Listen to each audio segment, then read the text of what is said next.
Audiolivro O Campo. Lynne McTaggart. Capítulo 5. Ressoando com o mundo.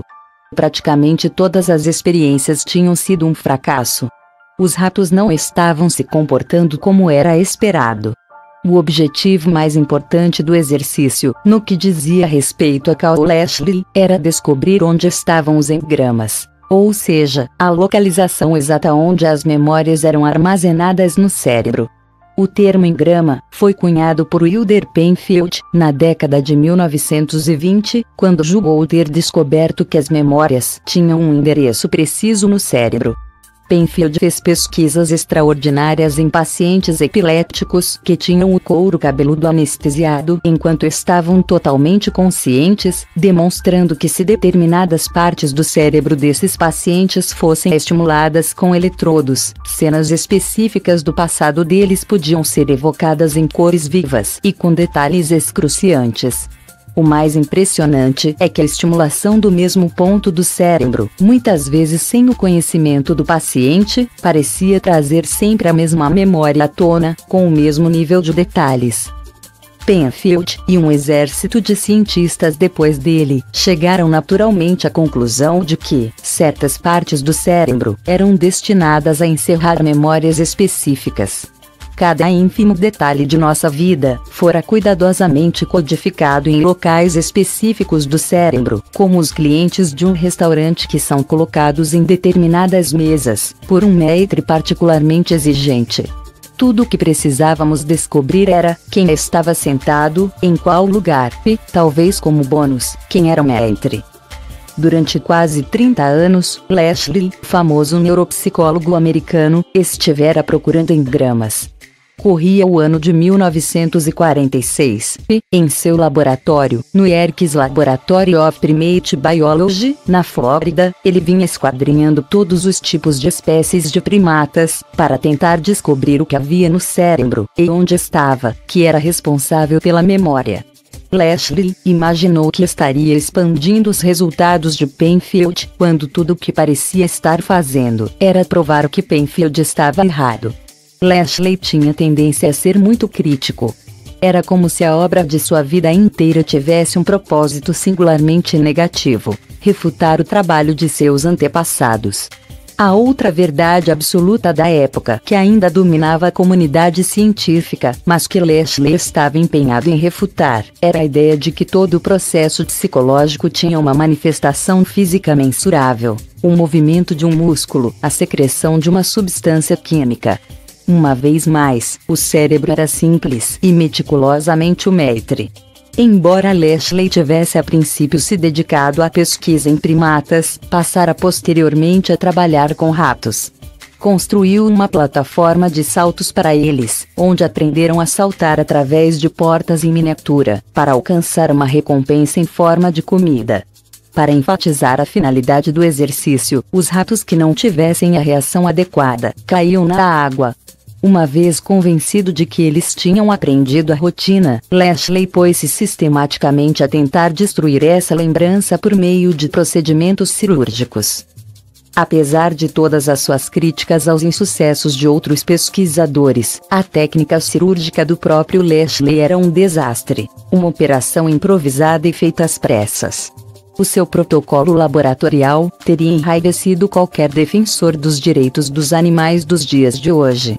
Lashley não empregava a técnica da asepsia, em grande parte porque ela não era considerada necessária para os ratos. Era um cirurgião grosseiro e desleixado, de acordo com qualquer padrão médico, e possivelmente de um modo deliberado, costurava os ferimentos com um único ponto, uma receita perfeita para a infecção cerebral nos mamíferos de maior porte. Porém não era mais tosco do que a maioria dos pesquisadores de cérebro da época. Afinal de contas, nenhum dos cães de Ivan Pavlov sobreviveu à sua cirurgia cerebral. Todos morreram em virtude de abscessos cerebrais ou epilepsia. Lashley tentou desativar certas partes do cérebro dos ratos, para descobrir qual delas continha a preciosa chave para memórias específicas. Para executar essa tarefa, escolheu como instrumento cirúrgico o ferro de frisar da sua mulher. Um ferro de frisar. e simplesmente queimava a parte que desejava remover. As suas tentativas iniciais de encontrar a sede de memórias específicas falharam. Os ratos, embora às vezes até fisicamente debilitados, lembravam-se exatamente do que lhes havia sido ensinado. Lashley começou a fritar um número cada vez maior de seções do cérebro, mas os ratos continuavam a se sair bem na plataforma de saltos. Lashley tornou-se ainda mais liberal com o ferro de frisar, indo de uma parte do cérebro para a seguinte, mas mesmo assim sem afetar a capacidade do rato para recordar. Mesmo depois de Lashley ter danificado a maior parte do cérebro de cada rato, e um ferro de frisar causava mais danos ao cérebro do que qualquer corte cirúrgico limpo, eles podiam andar cambaleando de forma desarticulada, pois a capacidade motora dos ratos muitas vezes ficava prejudicada, e sempre se lembravam da rotina. Apesar de representar, de certa forma, um fracasso, os resultados agradaram ao iconoclasta que havia dentro de Lashley. Os ratos confirmaram o que ele muito suspeitava. Na monografia Brain Mechanisms and Intelligence, que escreveu em 1929, um pequeno trabalho que lhe conferiu notoriedade, Lashley já elucidara sua opinião de que a função cortical parecia ser igualmente potente em toda parte. Como ele ressaltaria mais tarde, a necessária conclusão a ser extraída de seu trabalho experimental é que o aprendizado objetivo não é possível. Os mecanismos cerebrais e a inteligência. No que dizia respeito à cognição, para todos os efeitos, o cérebro era uma bagunça. Para Cal Pribram, um jovem neurocirurgião que se mudara para a Flórida apenas para trabalhar em pesquisas com Lashley, os fracassos deste eram de certa maneira uma revelação. Pribram havia comprado a monografia de Lashley por 10 centavos, de segunda mão, e quando chegou à Flórida, não se mostrou acanhado em contestá-la com o mesmo fervor que Lashley reservara para muitos dos seus colegas. Lashley sentiu-se estimulado por seu inteligente e arrogante aprendiz, que ele com o tempo viria a considerar quase como um filho. Todas as opiniões de Pribram a respeito da memória e dos processos cognitivos superiores do cérebro estavam sendo virados de cabeça para baixo. Se não havia um único lugar onde as memórias específicas eram armazenadas, e Lashley havia queimado, de diversas maneiras, cada parte do cérebro dos ratos, então as nossas memórias, e, possivelmente, outros processos cognitivos superiores, na verdade, tudo o que denominamos percepção, tinham que, de alguma maneira, estar distribuídos pelo cérebro. Em 1948, Pribram, então com 29 anos, aceitou um cargo na Universidade Yale, onde ficava o melhor laboratório de neurociência do mundo. A sua intenção era estudar as funções do córtex frontal dos macacos, na tentativa de compreender os efeitos das lobotomias frontais que eram realizadas em milhares de pacientes na época. Ensinar e conduzir pesquisas lhe atraía muito mais do que a vida lucrativa de um neurocirurgião. Em determinado momento, alguns anos mais tarde, ele recusaria um salário de $100.000 anuais no MT Sinai, Hospital de Nova York, para aceitar um salário de professor relativamente modesto.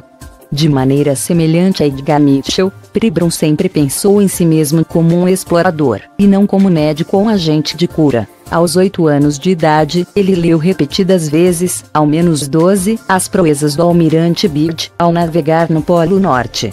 Os Estados Unidos em si, representavam para o menino uma nova fronteira a ser conquistada, e lá chegara com essa idade vindo de Viena. Pribram era filho de um famoso biólogo que se mudara com a família para os Estados Unidos em 1927, por achar que a Europa, devastada e empobrecida pela Primeira Guerra Mundial, não era o lugar adequado para se criar uma criança.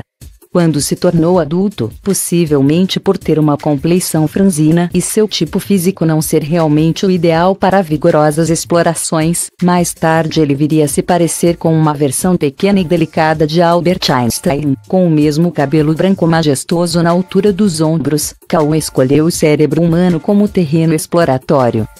Depois de deixar Lashley e a Flórida, Pribram passaria os 20 anos seguintes refletindo sobre os mistérios que cercavam a organização do cérebro, da percepção e da consciência. Ele configurava as suas próprias experiências em macacos e gatos, realizando cuidadosos exames nos sistemas, para descobrir que parte do cérebro faz o quê. O seu laboratório estava entre os primeiros a identificar a localização dos processos cognitivos, da emoção e da motivação. Ele foi extremamente bem-sucedido. Suas pesquisas demonstraram claramente que todas essas funções tinham um endereço específico no cérebro, descoberta que Lashley tinha dificuldades para acreditar.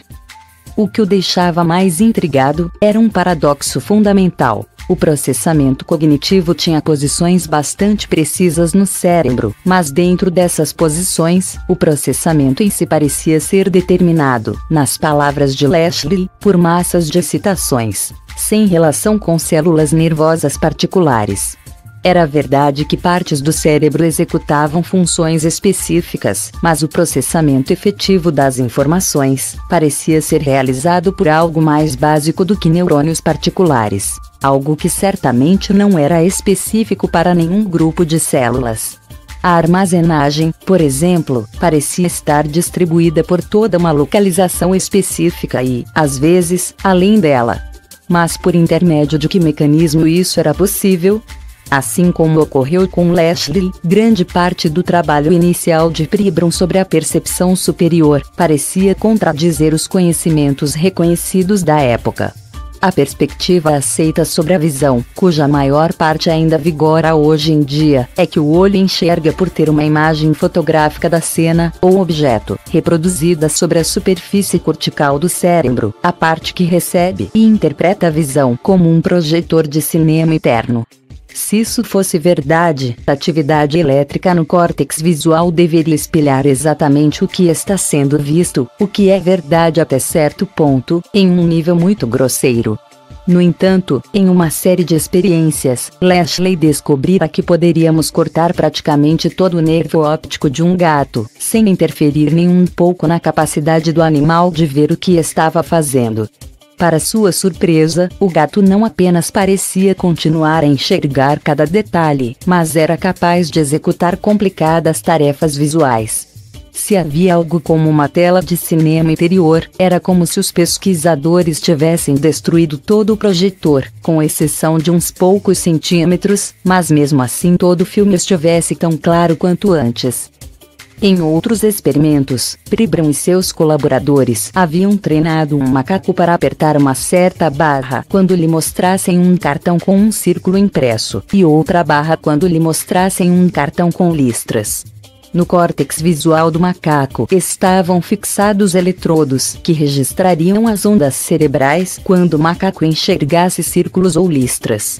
Pribram estava simplesmente testando se as ondas cerebrais diferiam de acordo com a forma que estava no cartão.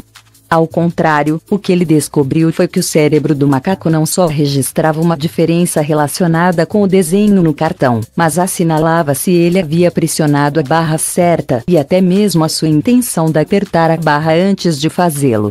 Esse resultado convenceu Pribram de que o controle estava sendo formulado e enviado das áreas superiores do cérebro para as posições receptoras mais primárias.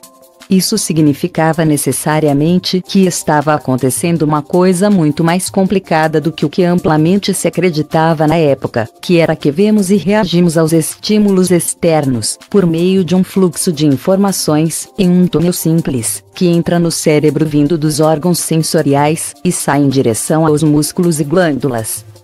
Pribram passou vários anos realizando pesquisas que mediam as atividades cerebrais dos macacos enquanto executavam determinadas tarefas, para verificar se conseguia isolar ainda mais o local exato onde os padrões e as cores estavam sendo percebidos.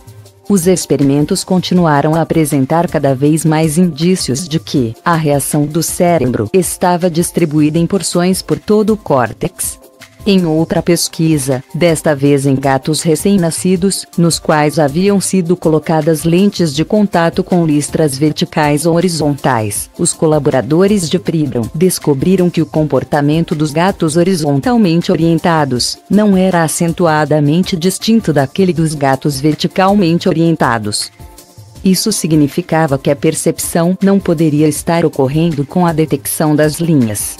Tanto as suas experiências como as de outros cientistas, como Lashley, estavam em desacordo com muitas das teorias de percepção neural predominantes. Pribram estava convencido de que nenhuma imagem estava sendo projetada internamente, e que precisava necessariamente haver algum outro mecanismo que possibilitava que percebêssemos o mundo da maneira como o fazemos. Em 1958, Pribram se transferiu de Yale para o Centro de Estudos Avançados sobre a Ciência do Comportamento, na Universidade de Stanford. Ele talvez nunca tivesse conseguido formular nenhuma concepção alternativa se o seu amigo Jacques Hilgard, famoso psicólogo de Stanford, não estivesse atualizando um livro-texto em 1964 e precisasse de uma opinião atualizada sobre a percepção. O problema era que as antigas noções a respeito da formação elétrica da imagem no cérebro, a suposta correspondência entre as imagens no mundo e a descarga elétrica no cérebro, fora desmentida por Pribram, e as pesquisas deste com os macacos o haviam tornado extremamente cético com relação ao que era na época a mais popular e recente teoria da percepção, que conhecemos o mundo por meio de detectores lineares. A mera focalização de um rosto exigiria que o cérebro realizasse uma nova e enorme computação, sempre que nos afastássemos alguns centímetros desse rosto. Hilgard continuou a pressioná-lo. Pribram não tinha a menor ideia do tipo de teoria que poderia oferecer ao amigo, e continuou a atormentar sua mente para poder apresentar algum ângulo positivo. Foi então que um de seus colegas leu, por acaso, um artigo na publicação Scientific American, escrito por John Eccles, famoso fisiologista australiano, que postulava que a imaginação poderia ter algo a ver com as micro-ondas do cérebro. Apenas uma semana depois, apareceu outro artigo, de Emmett Leite, engenheiro da Universidade de Michigan, sobre raios laser divididos e holografia óptica, uma nova tecnologia. Estivera ali o tempo todo, bem diante de seu nariz. Essa era exatamente a metáfora que ele procurava. O conceito das frentes de onda e da holografia parecia conter a resposta para perguntas que ele vinha fazendo havia 20 anos. O próprio Lashley havia formulado uma teoria de padrões de interferência de ondas no cérebro, mas a abandonara porque não conseguira visualizar como eles poderiam ser gerados no córtex. As ideias de Eccles pareciam resolver esse problema. Pribram agora estava achando que o cérebro devia, de alguma maneira, ler as informações, transformando imagens comuns em padrões de interferência de ondas, e em seguida convertê-las em imagens virtuais, exatamente como um holograma laser é capaz de fazer. O outro mistério resolvido pela metáfora holográfica seria a memória. Em vez de estar localizada com exatidão em algum lugar, a memória estaria distribuída por toda parte, de modo que cada parte continha o todo. Durante uma assembleia da Unesco, em Paris, Pribram se reuniu com Dennis Gabor, que ganhara o Prêmio Nobel na década de 1940, por descobrir holografia quando tentava produzir um microscópio poderoso bastante para enxergar um átomo. Gabor, o primeiro engenheiro a ganhar o Prêmio Nobel de Física, estivera trabalhando nos processos matemáticos dos raios e nos comprimentos de onda da luz. Ao mesmo tempo, havia descoberto que se dividirmos um raio de luz, fotografarmos objetos com ele, e armazenarmos essa informação como padrões de interferência de ondas, poderemos obter uma imagem do todo, melhor do que poderíamos conseguir com as duas dimensões uniformes que obtemos registrando uma intensidade ponto a ponto, o método utilizado na fotografia comum.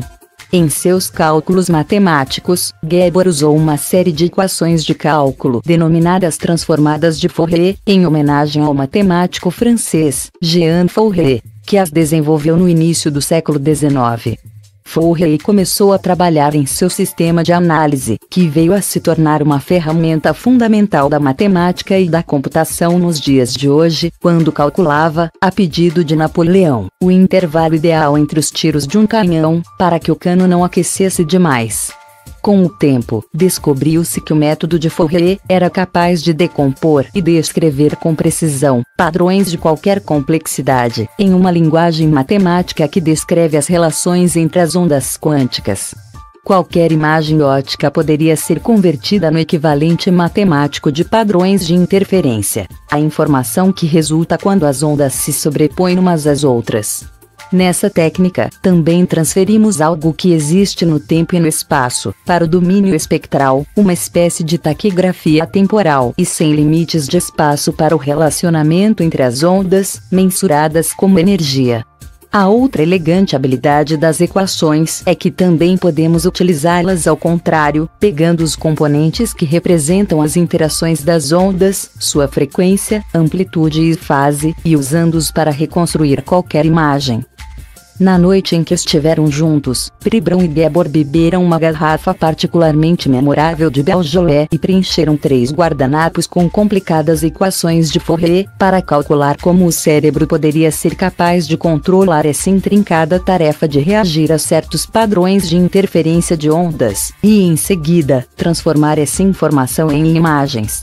Havia inúmeros detalhes a serem solucionados no laboratório, a teoria não estava completa. Mas ambos estavam convencidos de uma coisa: a percepção ocorria em decorrência de uma complexa interpretação e transformação de informações em um diferente nível de realidade. Para compreender como isso é possível, é necessário entender as propriedades especiais das ondas, que são mais bem ilustradas em um holograma óptico laser, a metáfora que conquistou a imaginação de Pribram. Em um holograma laser clássico, um raio laser é dividido. Uma parte é refletida a partir de um objeto, uma xícara de porcelana, digamos, e a outra é refletida por vários espelhos. Elas são então reunidas e capturadas em um pedaço de filme fotográfico.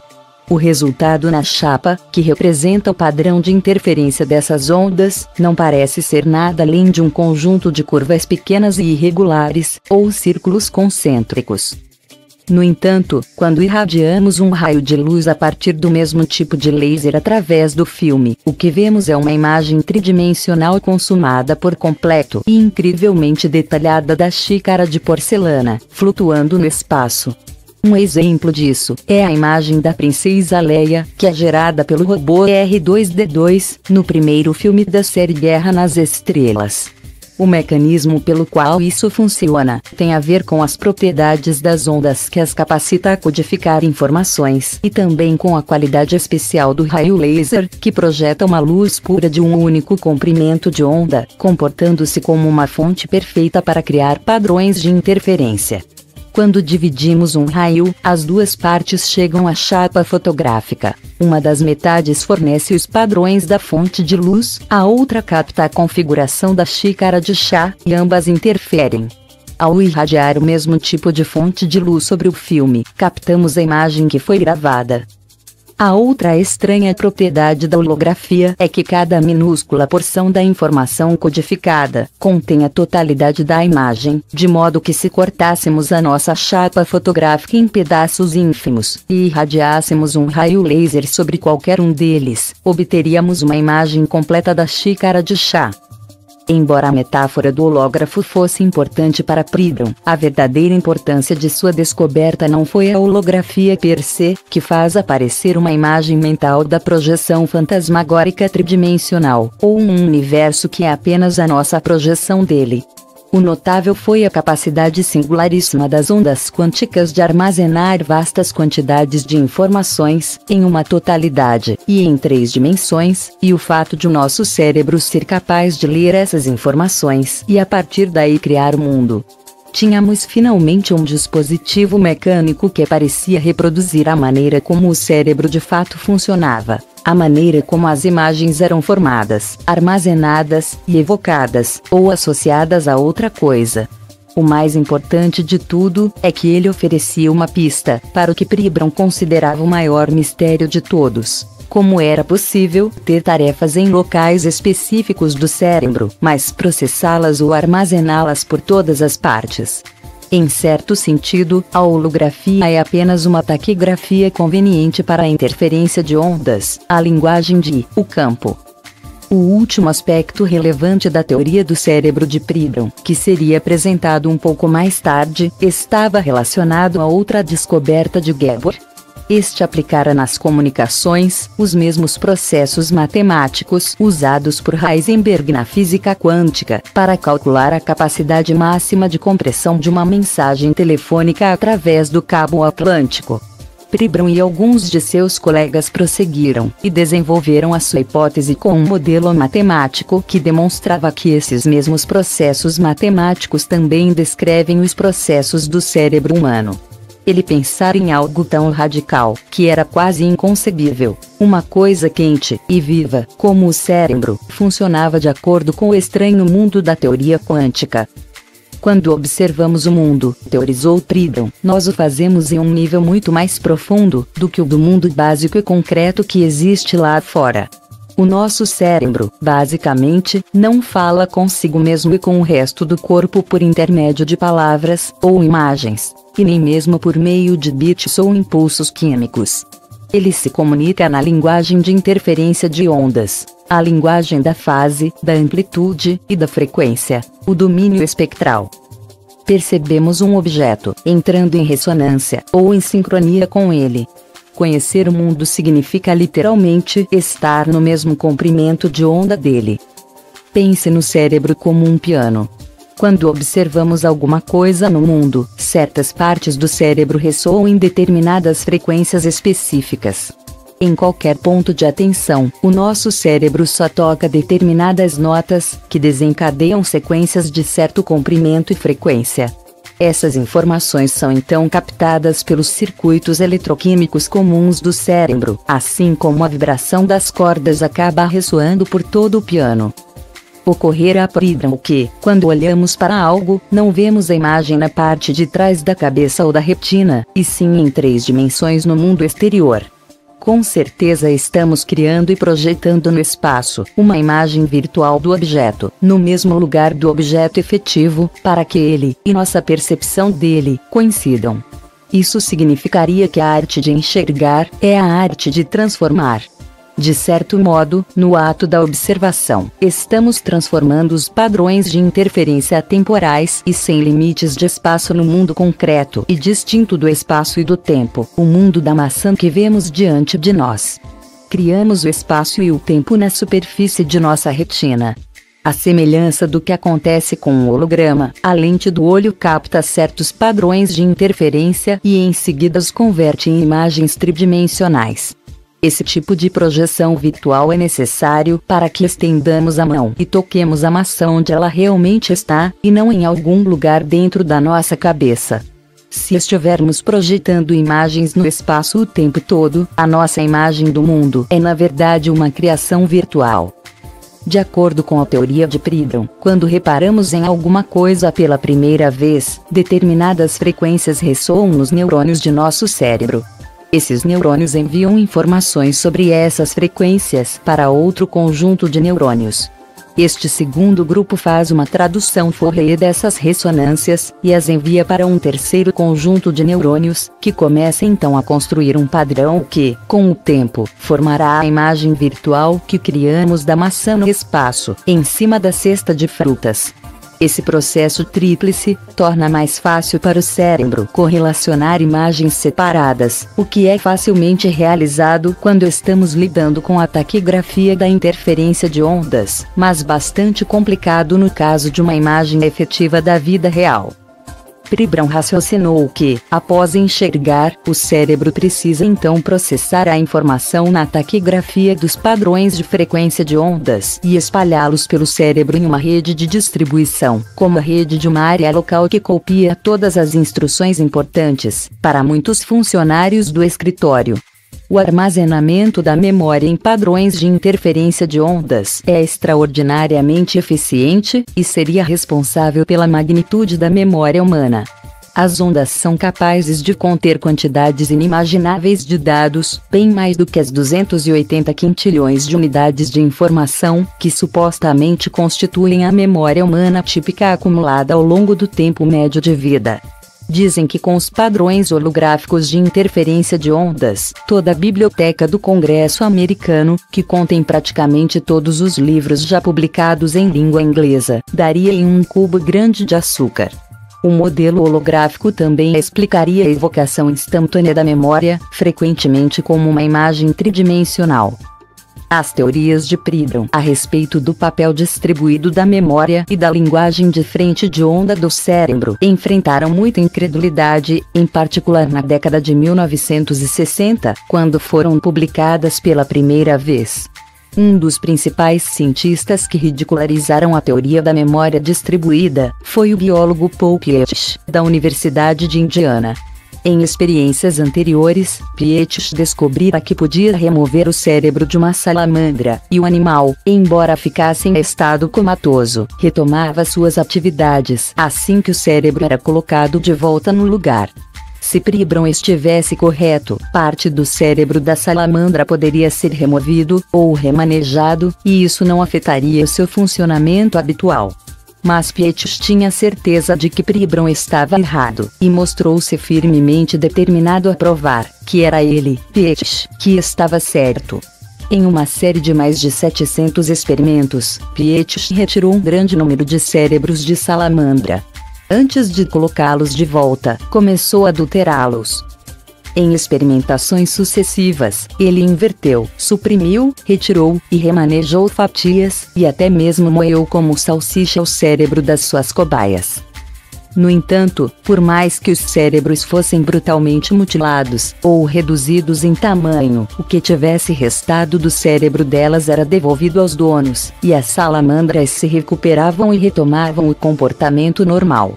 Depois de ser um cético absoluto, Pietsch converteu-se ao ponto de vista de Pribram, de que a memória está distribuída por todo o cérebro. As teorias de Pribram também foram defendidas em 1979 por uma equipe formada por um casal de neurofisiologistas da Universidade da Califórnia, em Berkeley. Russell e Keren DeVello converteram simples padrões achadrezados e semelhantes a tabuleiros de damas em ondas de Fourier e descobriram que as células cerebrais de gatos e macacos não reagiam aos padrões propriamente ditos, mas aos padrões de interferência de suas ondas componentes. Um sem número de pesquisas, detalhadas pela equipe do casal DeVello no livro Spatial Vision, demonstram que diversas células do sistema visual estão sintonizadas em certas frequências. Outros estudos realizados por Fergus Campbell, da Universidade de Cambridge, na Inglaterra, assim como por uma série de outros laboratórios, também revelaram que o córtex cerebral dos seres humanos podem ser ajustados a frequências específicas. Isso explicaria como podemos reconhecer as coisas como sendo as mesmas, ainda quando seus tamanhos diferem enormemente. Pribram também mostrou que o cérebro é um analisador de frequências um tanto seletivo. Ele demonstrou que o cérebro contém um certo envoltório, ou mecanismo, que limita as informações que, caso contrário, estariam disponíveis infinitamente para nós, para que não sejamos bombardeados por informações de ondas ilimitadas contidas no campo de ponto zero. Nas pesquisas que o próprio Pribram realizou em laboratório, ele confirmou que o córtex visual dos gatos e dos macacos reagia a uma amplitude limitada de frequências. Russell DeVello e seus colegas também demonstraram que os campos receptivos nos neurônios do córtex estavam sintonizados com uma amplitude de frequências muito pequena. Nas experiências, tanto com gatos quanto com seres humanos, Campbell também demonstrou que os neurônios do cérebro reagiam a uma faixa limitada de frequências. Em determinado momento, Pribram se deparou com o trabalho do russo Nicolau Bernstein. Este havia filmado voluntários trajados inteiramente de preto, em cujas roupas haviam sido aplicadas fitas adesivas e pequenas marcas brancas para indicar os membros, algo como a clássica roupa de esqueleto usadas no Halloween. Era solicitado aos participantes que dançassem contra um fundo preto enquanto eram filmados. Quando o filme era processado, tudo o que se conseguia ver era uma série de pontos brancos movendo-se em um padrão contínuo, em forma de onda. Bernstein analisou as ondas. Para seu assombro, todos os movimentos rítmicos podiam ser representados em somas trigonométricas de Fourier a um ponto tal que ele descobriu que poderia prever os movimentos seguintes dos dançarinos, com uma margem de erro de poucos milímetros. O fato de que o movimento podia, de certo modo, ser representado formalmente por meio de equações de Fourier, fez com que Pribram compreendesse que as conversas do cérebro com o corpo também poderiam estar ocorrendo sob a forma de ondas e padrões, e não de imagens. De algum modo, o cérebro tinha a capacidade de analisar o movimento, desmembrá-lo em frequências de onda e transmitir essa taquigrafia de padrão de onda para o resto do corpo. Essa informação, transmitida não localmente para muitas partes de forma simultânea, explicaria como podemos executar com relativa facilidade complicadas tarefas globais que envolvem múltiplas partes do corpo, como andar de bicicleta ou de patins. Isso também explica como podemos copiar uma tarefa com facilidade. Pribram também se deparou com indícios de que os nossos outros sentidos, olfato, paladar e audição, operam por intermédio da análise de frequências.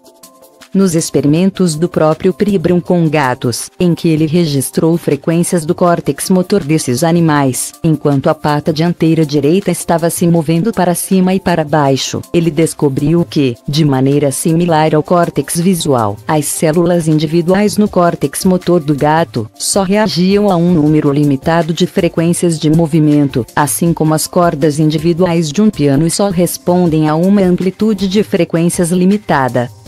Pribram estava tendo dificuldade para descobrir onde esse complexo processo de decodificação e transformação de frente de onda poderia estar acontecendo.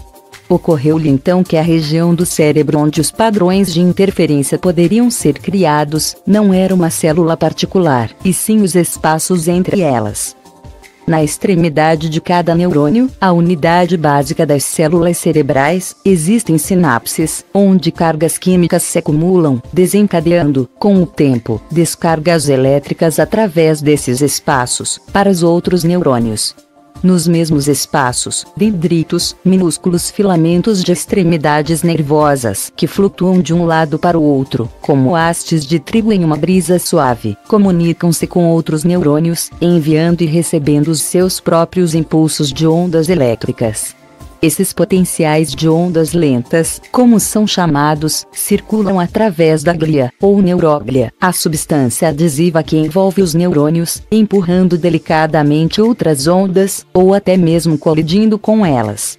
Era nessa conjuntura movimentada, um lugar com um incessante embaralhamento da comunicação entre sinapses e dendritos, que era mais provável que as frequências de onda pudessem ser captadas e analisadas, e imagens holográficas serem formadas, já que esses padrões de onda que se entrelaçam de maneira contínua, estão criando centenas de milhares de padrões de interferência de ondas.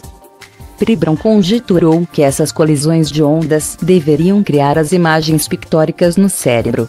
Quando percebemos algo, não o fazemos devido à atividade dos neurônios em si, mas a certos grupos de dendritos distribuídos ao redor do cérebro, os quais, à semelhança de uma estação de rádio, estão ajustados para ressoar somente em determinadas frequências. É como ter um vasto número de cordas de piano sobre a cabeça, com apenas algumas delas vibrando quando uma nota específica é tocada. Basicamente, Pribram deixou que outros cientistas testassem as suas teses para não comprometer o seu trabalho mais tradicional no laboratório por ter se associado a ideias revolucionárias. Sua teoria então foi abandonada, durante alguns anos. Precisou esperar décadas até que sua proposta inicial fosse retomada por outros pioneiros da comunidade científica. O apoio mais importante que recebeu veio de uma fonte improvável, um alemão que estava tentando fazer com que uma máquina de diagnóstico médico funcionasse melhor. Walter Schempp, professor de matemática da Universidade de Siegen, na Alemanha, acreditava que estava simplesmente levando avante o trabalho do seu predecessor, Johannes Kepler, importante astrônomo dos séculos XVI e XVII. Kepler é famoso por ter afirmado em seu livro, Harmonice Mundi, que as pessoas na Terra podiam ouvir a música das estrelas. Na época, os contemporâneos de Kepler acharam que ele estava louco. Apenas 400 anos mais tarde, dois cientistas americanos demonstraram que existe, de fato, uma música dos céus. Em 1993, Russell e Taylor conquistaram o Prêmio Nobel pela descoberta dos pulsares binários, estrelas que enviam ondas eletromagnéticas em pulsos. O sensível equipamento que utilizam, situado em um dos lugares mais elevados do mundo, no alto de uma montanha em Arecibo, Porto Rico, capta indícios desses sons por meio de ondas de rádio. Em homenagem ao seu antepassado, Walter se especializara na matemática da análise harmônica, ou seja, a frequência e a fase das ondas sonoras. Ocorreu-lhe certo dia em que estava sentado em casa, no jardim, o seu filho de 3 anos estava doente na ocasião, que talvez fosse possível extrair imagens tridimensionais das ondas sonoras. Sem ler o trabalho de Gabor, ele elaborara sua própria teoria holográfica, construída a partir da teoria matemática. Consultara, em vão, seus próprios livros de matemática, mas ao examinar o que fora feito na teoria óptica, deparou-se com o trabalho de Gabor. Em 1986, Walter Schempp já havia publicado um livro que demonstrava matematicamente como era possível obter um holograma a partir dos ecos das ondas de rádio, recebidas por radar, que veio a ser considerado um clássico da tecnologia de ponta do radar. Schempp começou a pensar que os mesmos princípios da holografia de onda talvez se aplicassem à imagem por ressonância magnética, MRI, uma ferramenta médica usada para examinar os tecidos moles do corpo, técnica que ainda estava engatinhando. No entanto, quando decidiu investigar, logo percebeu que as pessoas que haviam desenvolvido os aparelhos, e os estavam operando, tinham muito pouca noção de como a MRI funcionava. A tecnologia era tão primitiva que estava sendo usada de maneira intuitiva. Os pacientes tinham que ficar sentados durante 4 horas ou mais, enquanto fotografias eram tiradas lentamente, sendo que ninguém tinha exata certeza de como isso era feito. Walter estava profundamente insatisfeito com a tecnologia da MRI e compreendeu que tornar as imagens mais nítidas era uma tarefa relativamente simples.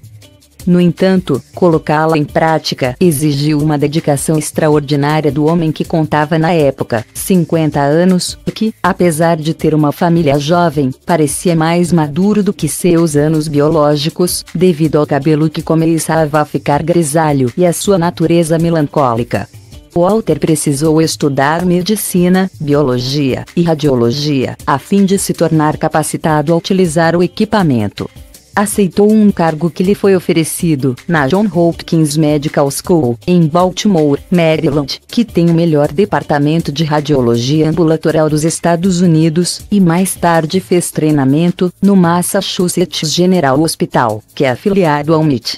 Depois de obter uma bolsa de pesquisas em Zurique, ele afinal pôde voltar à Alemanha, onde agora tinha as qualificações apropriadas para oficialmente pôr as mãos no aparelho. Tirar fotografias do cérebro e dos tecidos moles do corpo, com a MRI, é em geral, uma questão de chegar à água que se esconde nos vários cantos e fendas. Para fazer isso, precisamos ser capazes de encontrar o núcleo das moléculas de água espalhadas pelo cérebro. Como os prótons giram como pequenos ímãs, frequentemente é mais simples localizá-los aplicando um campo magnético. Isso faz com que o movimento giratório se acelere, chegando com o tempo ao ponto no qual os núcleos se comportam como giroscópios microscópicos, que giram descontrolados. Toda essa manipulação molecular torna as moléculas de água muito mais visíveis, possibilitando que o aparelho de MRI as localize e depois extraia uma imagem dos tecidos moles do cérebro. À medida que as moléculas perdem velocidade, elas emitem radiação. Schempp descobriu que essa radiação continha informações de onda codificadas a respeito do corpo, que o aparelho consegue captar, e depois usar para reconstruir uma imagem tridimensional do mesmo. As informações são extraídas sob a forma de um holograma codificado de uma fatia do cérebro ou do corpo que desejamos examinar. Utilizando as transformadas de Fourier e muitas fatias do corpo, combinamos, e posteriormente transformamos essas informações em uma imagem ótica. Schempp deu seguimento à sua pesquisa e ajudou a revolucionar a construção de aparelhos de MRI. Escreveu um livro didático sobre o assunto, mostrando que a imagiologia funcionava como uma holografia, e logo se tornaria autoridade mundial no aparelho e na MRI funcional, que nos permite efetivamente observar a atividade cerebral provocada pelos estímulos sensoriais. Os aperfeiçoamentos reduziram o tempo que o paciente precisava ficar sentado imóvel, de 4 horas para 20 minutos. Mas Walter começou a se perguntar se os processos matemáticos e a teoria de como esse aparelho funcionava poderiam ser aplicados a sistemas biológicos. Ele chamou sua teoria de holografia quântica, porque o que ele realmente descobrira foi que todos os tipos de informações a respeito de objetos, inclusive a forma tridimensional, são transportados nas flutuações quânticas do campo de ponto zero, e que todas essas informações podem ser recuperadas e reagrupadas em uma imagem tridimensional. Schempp havia descoberto, como Puthoff previra, que o campo de ponto zero era um vasto depósito de memória. Por meio da transformação de Fourier, os aparelhos de MRI podiam pegar as informações codificadas no campo de ponto zero e transformá-las em imagens. A verdadeira pergunta que ele estava formulando ia bem além de saber se ele poderia criar uma imagem mais nítida na MRI. O que Walter Schempp estava de fato tentando descobrir era se as suas equações matemáticas revelavam o segredo do cérebro humano.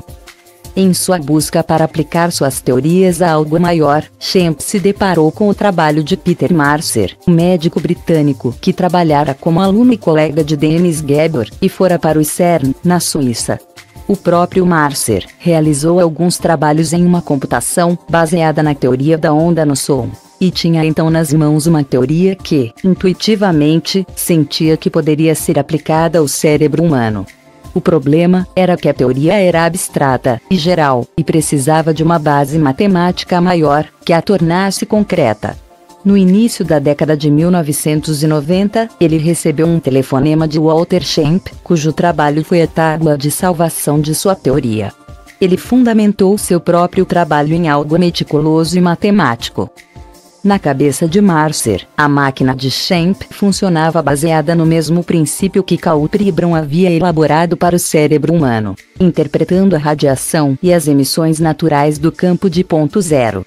Walter não tinha apenas um mapa matemático de como o processamento de informações no cérebro poderia funcionar, o que correspondia a uma demonstração matemática das teorias de Karl Pribram.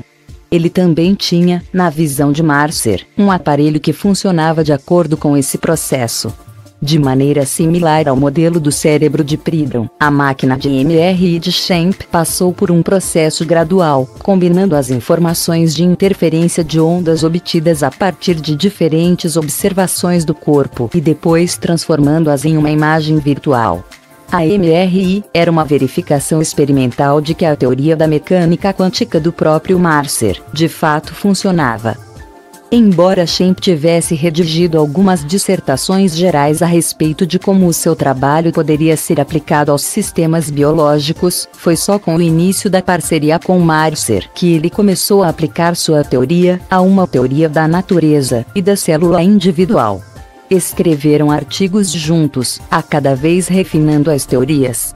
2 anos depois, Marcer estava participando de uma conferência e ouviu Edgar Mitchell falar a respeito de sua própria teoria da natureza e da percepção humana, que lhe pareceu, por um feliz acaso, semelhante à sua.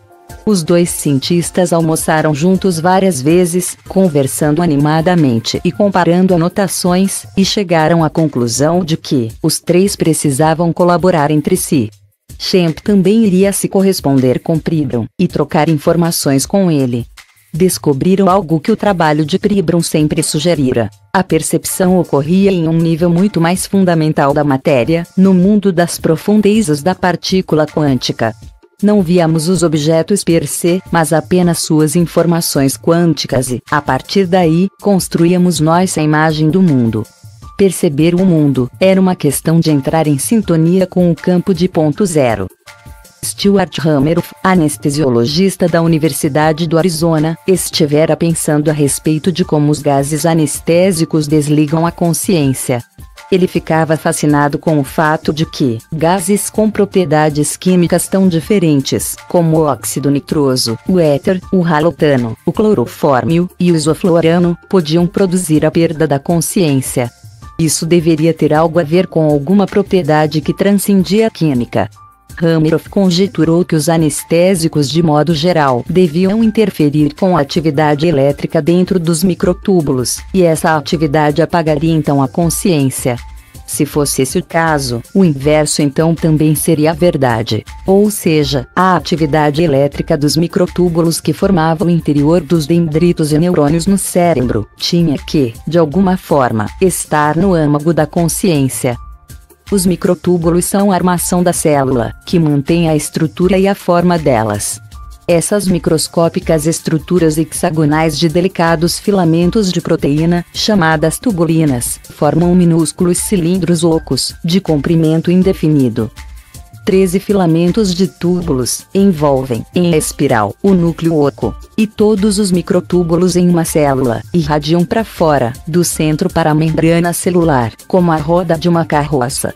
Sabemos que essas pequenas estruturas, semelhantes a favos de mel, atuam como trilhas no transporte de vários produtos ao longo das células, em particular das células nervosas, e são vitais para separar os cromossomos durante a divisão celular. Também sabemos que a maioria dos microtúbulos estão constantemente se recriando, agregando-se e desagregando-se, como intermináveis peças de Lego. Em suas experiências com os cérebros de pequenos mamíferos, Hameroff descobriu, assim como Fritz Popp, que o tecido vivo estava transmitindo fótons e que a boa penetração da luz ocorria em determinadas áreas do cérebro. Os microtúbulos pareciam ser excepcionais condutores de pulsos. Os pulsos enviados em uma extremidade viajavam através de aglomerados de proteína e chegavam inalterados à outra ponta. Hameroff também descobriu um elevado grau de coerência entre os túbulos adjacentes, de modo que uma vibração em um microtúbulo tinha a tendência de ressoar em uníssono por seus vizinhos. Ocorreu a Hameroff que os microtúbulos dentro das células de dendritos e neurônios poderiam ser hastes de luz, atuando como guias de ondas para os fótons, enviando essas ondas de célula para células por todo o cérebro, sem nenhuma perda de energia. Eles poderiam até funcionar como minúsculos caminhos para essas ondas em todo o corpo. Na ocasião em que Hameroff começou a formular sua teoria, muitas das ideias de Pribram, que haviam sido consideradas escandalosas quando ele as formulou pela primeira vez, estavam sendo abraçadas em muitos lugares.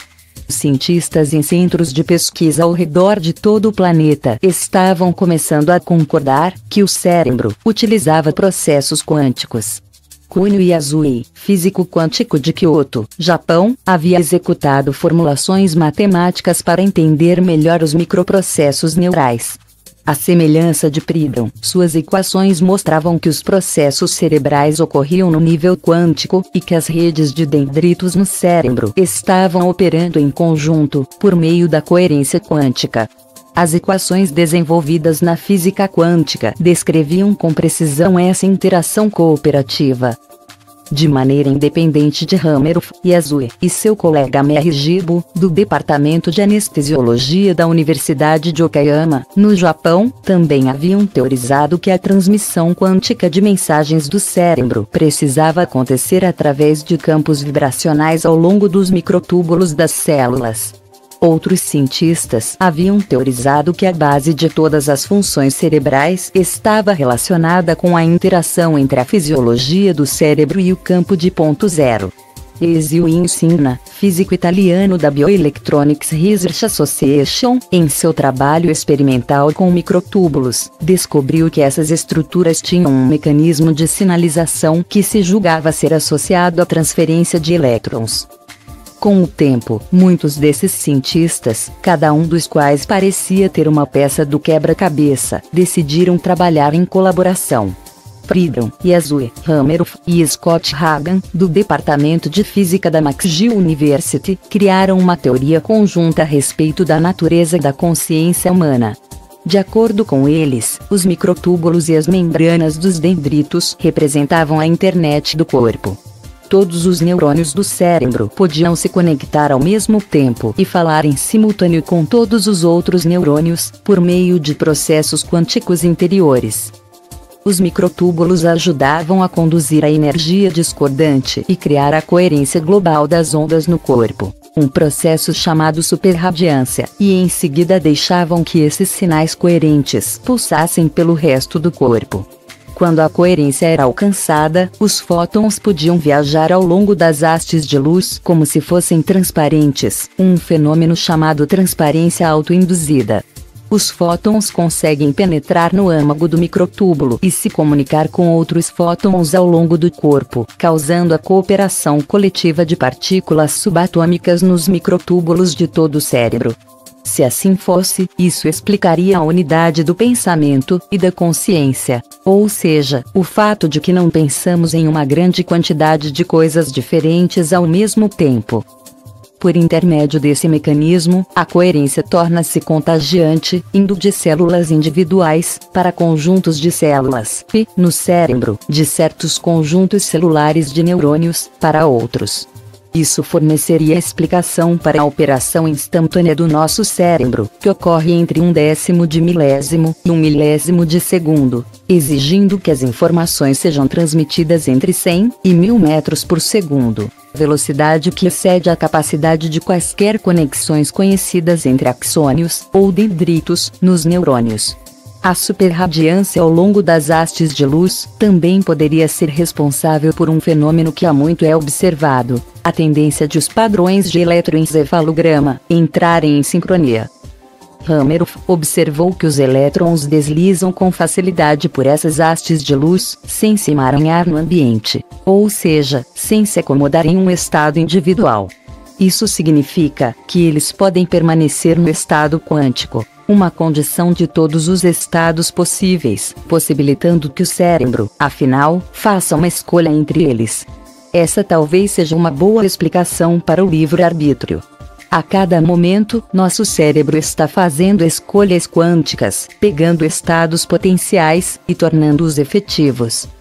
Era apenas uma teoria. Não tinha passado pelo exaustivo procedimento de testes de Popper e de suas emissões biofotônicas, mas tinha peso por causa de um bom processo matemático e provas circunstanciais. Os físicos italianos, Del Giudice e Preparata, também haviam produzido alguma evidência experimental da teoria de Hameroff de que as hastes de luz continham campos de energia coerentes. Os microtúbulos são ocos e vazios, exceto por um pouco de água. A água comum, que corre na torneira ou nos rios, é desordenada, com moléculas que se movimentam de modo aleatório. No entanto, a equipe italiana descobriu que algumas das moléculas de água nas células do cérebro são coerentes, e essa coerência se estende até 3 nanômetros ou mais, para fora do citoesqueleto da célula. Como este é justamente o caso, é bastante provável que a água no interior dos microtúbulos também esteja ordenada. Esse fato ofereceu uma prova indireta de que uma espécie de processo quântico, que criava a coerência quântica, estava ocorrendo do lado de dentro. Os físicos também tinham demonstrado que essa concentração de ondas produzia raios de 15 nanômetros de distância, que era o exato tamanho do núcleo central do microtúbulo. Tudo isso conduziu a uma ideia herética, que já ocorrera a Fritz Albert Popper. A consciência era um fenômeno global que ocorria em todos os lugares do corpo, e não apenas no cérebro. A consciência, em seu aspecto mais básico, era uma luz coerente. Embora cada um dos cientistas, Puthoff, Popper, Benveniste e Pribram, tivessem trabalhado de modo independente, Edgar Mitchell foi um dos poucos a perceber que, considerado em conjunto, o trabalho deles se apresentava como uma teoria unificada da mente e da matéria, evidência da visão do físico David Bohm acerca de um mundo de totalidade ininterrupta.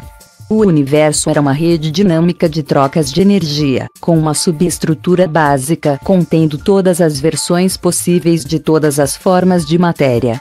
A natureza não era cega e mecanicista, e sim aberta, inteligente e repleta de significado, utilizando um processo de aprendizado coesivo com feedback de informações, que eram alimentadas de um lado para o outro, entre os organismos e o ambiente. Seu mecanismo unificador não era um erro afortunado, mas informações que haviam sido codificadas e transmitidas simultaneamente para toda parte. A biologia era um processo quântico. Todos os processos do corpo, inclusive a comunicação celular, eram desencadeados por flutuações quânticas, e todas as funções cerebrais superiores, e a consciência, também pareciam funcionar no nível quântico. A explosiva descoberta de Walter Schempp a respeito da memória quântica deflagrou a ideia mais chocante de todas. As memórias de curto e de longo prazo não residem de modo algum em nosso cérebro, estando, ao contrário, armazenadas no campo de ponto zero. Depois das descobertas de Pribram, uma série de cientistas, inclusive o teórico de sistemas Erwin Laszlo, seguiriam na mesma linha e argumentariam que o cérebro é apenas um mecanismo de recuperação e saída de dados do supremo dispositivo de armazenamento, o campo. Os colaboradores de Pribram no Japão apresentariam a hipótese de que o que consideramos memória é simplesmente uma emissão coerente de sinais do campo de ponto zero, e que as memórias mais longas são um agrupamento estruturado dessas informações de ondas. Se isso fosse verdade, explicaria por que uma minúscula associação, muitas vezes, desencadeia uma profusão de imagens, sons e odores. Também esclareceria por que, em particular, no caso da memória de longo prazo, a lembrança é instantânea, e não exige nenhum mecanismo de varredura, que vasculha anos e anos de memórias. Se esses cientistas estiverem corretos, o nosso cérebro não é um dispositivo de armazenamento, mas um mecanismo receptor, em todos os sentidos, e a memória é apenas uma prima distante da percepção usual. O cérebro busca informações antigas, da mesma maneira como processa informações novas, por meio da transformação holográfica dos padrões de interferência de ondas.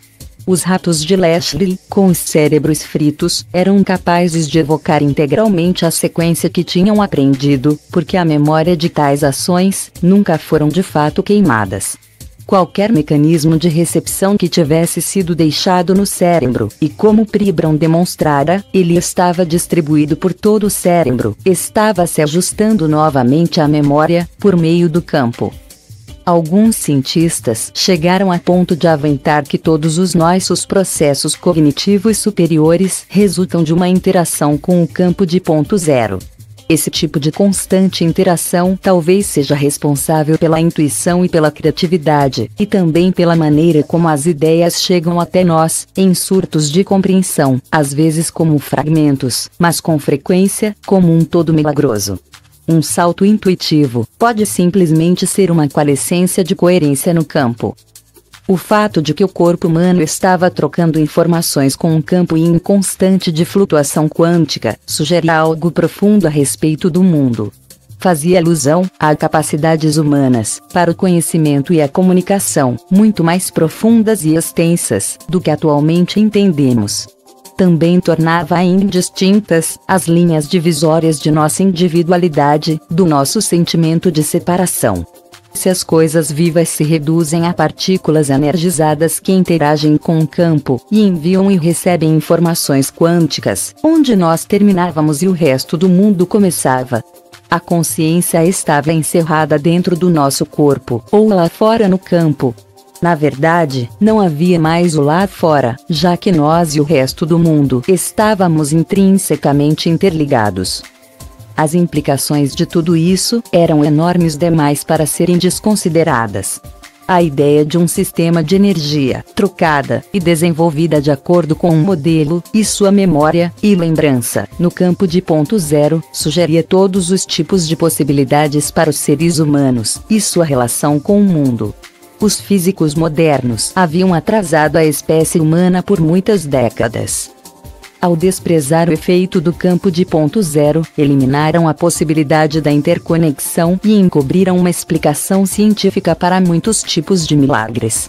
Ao renormalizar suas equações, é como se eles, de certa maneira, estivessem eliminando Deus.